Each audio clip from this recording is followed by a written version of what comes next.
What's up? I'm Joshua Long. Welcome to my YouTube channel. Make sure I hit that subscribe button. And today I'll be doing my first Q&A. I'm actually excited. So the first question is, what's your favorite movie? My favorite movie is Bohemian Rhapsody. I saw that movie like 6 years ago. Man, I fell in love with it. I mean, like I've always been a Queen fan. So like that just added another layer of like euphoria. And it's like ever since, it's like I can't stop watching that movie. With the exception of Gremlins, because I also grew up watching Gremlins a lot, and that movie's really good too.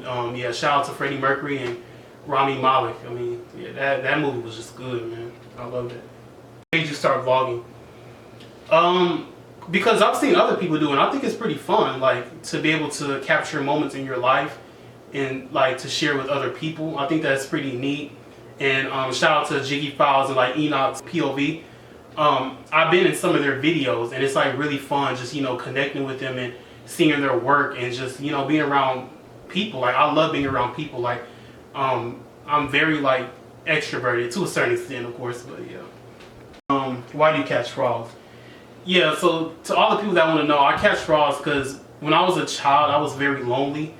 I barely had friends growing up, and I basically found ways to entertain myself. So I've always liked animals, so I'm like, hey, I guess this will go well. So like at my house, we had a pond in the backyard, and it was full of trees.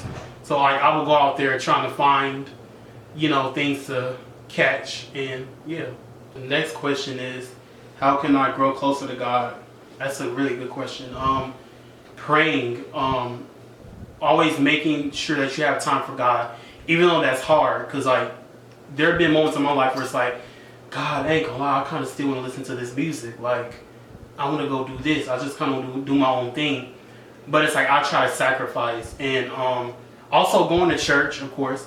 Going to church where you get really good, solid teaching. Because I feel like there's a lot of preachers nowadays that it's like, you go to church and it's always about you. It's my breakthrough, it's my season, it's you. And it's like, don't get me wrong, God wants us to have blessings. But if you're going to church just to hear about you, it kind of teaches you to have a very self-centered, narcissistic type of Christianity. And it's like Jesus, like we're supposed to love God with all our heart, mind, and soul. And then, you know, just make sure you go to church where it's like they point you to Jesus, where they teach you how to read the Bible in its context and not to always look for you, but for God. And, you know, being around other believers, of course. And it also starts at home. Like you can't rely on the church too much. You got to make sure that you put in time for God at home. Make sure you're hanging out with the right people.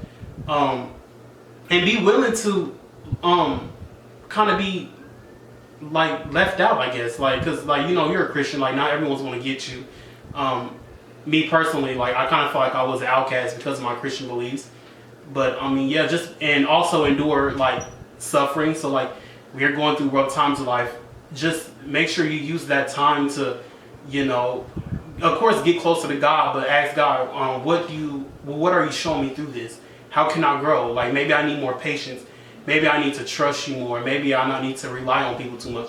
I feel like that's what trials do. And yeah, it's many things that you can do to grow closer to God. But yeah, and what's my biggest fear? I cannot tell y'all that. I cannot tell y'all that. That's, yeah, because I don't want y'all to use that against me. And I don't want y'all to pull a prank on me and y'all cause me not to be able to go to sleep at night. So no, I'm not telling y'all that. Michael Jackson, of course. I mean, but I feel like he's more of an entertainer than a singer. But I also like Prince. I like Stevie Wonder, Patrice Rushen. I'm not a big fan of Whitney Houston, but her voice, I really like listening to her voice. It's very angelic. Freddie Mercury. Oh my gosh, I love Freddie Mercury. Olivia Newton-John. It's a lot of artists that I like, but Michael Jackson, I feel like tops them all. And I like gospel music like Twinkie Clark. I like Tremaine Hawkins. Yeah, the first music I heard was gospel music, so I love gospel music. Even though most of my music is secular, good secular, not bad secular, I do find, you know, time in my playlist to praise God and focus on God. So I think that's pretty dope for me, you know. Favorite song? It's a lot of songs that I like.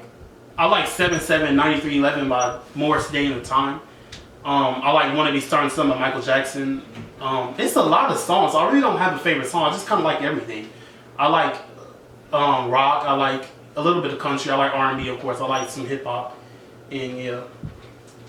My favorite rapper, Kendrick. Yeah, definitely Kendrick. I also like Travis Scott. I like who else do I like? J. Cole. I like Lecrae. Shout out to Lecrae. That dude is awesome. But Kendrick Lamar, like, yeah, that dude is pretty dope. That GNX album is good. Also, the halftime show performance, man, that was iconic. Yeah. So, craziest thing that happened to me. There's been many crazy things that happened to me, but one thing I really remember is I was at the barbershop. My cousin was cutting my hair, and I saw while I was leaving the barbershop, I was done with my hair. I saw the dude that I was having beef with in high school. I saw him, and I was like, wow. And then I just said, oh, hey, I'm not really confrontational. So I just said, hey, how you doing? He didn't say anything bad. I was like, oh, man, okay. I mean, it is what it is. Then I went back to my mom's car, and I was like, hey, I saw this dude that at school that I don't really like, that I don't really like. And I had beef with, and she was like, oh, wow. And my cousin was like, dang, so what did you say? I said, well, I just said, hey, just to be nice to you. She's like, why are you talking to people that don't like you? I was like, I mean, I don't want to be rude. It's just like, oh, that dude needed a haircut anyway. Because she saw him too, and I thought that was pretty funny. And another crazy thing that happened to me is that in gym, don't you know like how they pick your team, like who they want on their team? And I wasn't picked because I'm not good at sports, and I really could care less for sports. And this dude, he was just like, yeah, don't pick that dude. He ain't gonna do nothing. And yeah, I hated gym. Like those kids were mean. Cause like I wasn't good into sports, and I feel like you had to be good at sports to kind of fit in. But anyways, I could care less. What's your major? General studies. I changed my major like 3 times. I went from molecular biology to business. I did not do well in business. I didn't like business, and now I'm general studies. Because it's like I don't know what I want to do after college. Like I don't know what I want to do, and yeah, I definitely want to do something with music, and I don't want to do anything with construction or business related like that. Like I don't know if I could run a business. I feel like I could just work in a business. So me being in a business major is like pointless because it's like, why do I need to be in this major if I'm really not, if I don't even know what I'm going to do after college? So I feel like the general studies is convenient because it's like you can do anything. Like I love all types of things. I love music. I love Black history. I'm big on Black history. Y'all see like what I be posting is a lot of Black history. I like history in general. Theology. Like I like all types of things like that. I just feel like general studies gives me a way to kind of tackle all of those subjects. And is college hard? It depends. It definitely has its ups and downs. So I'm not going to say when you come to college it's going to be completely easy. It has its high and low moments. There's going to be moments where it's like, man, I don't know what I'm going to do with this schoolwork. I don't know like how I'm going to get through this assignment. But other times it's like you got to put in the work. Like you got to make sure you have enough time. And use days off, like because sometimes you'll have classes where it's like, oh, I have a full day off. I will use that time and like even the weekends to just do assignments and also get it done early so like you can chill, because that's what I do. Like I only have class Monday and Wednesday, so and I have Tuesday, Thursday, and Friday off, so I could just basically do anything and I'll use that time to do work. And you got to push yourself because sometimes it's like I don't feel like doing this work. And it's like I would rather get this done right now and suffer and then chill later. So that's my motivation. Just like it's really about time management. That's really all it's about. And make sure you get around the right people. Ask people for some study. A study guide. Pray. Ask God to help you. Use the resources on campus. Like that's all I got for y'all. I plan on doing more videos. I'm borrowing this camera from campus. I actually don't have a camera, but I've always wanted to vlog, and I feel like this is fun. Like I want to continue to do videos, and I'm about to graduate in like 43, 42 more days, and I'm really excited about that. So I'm trying to get as much footage as I can. That's pretty much it. But y'all subscribe to the YouTube channel, please. Thank you.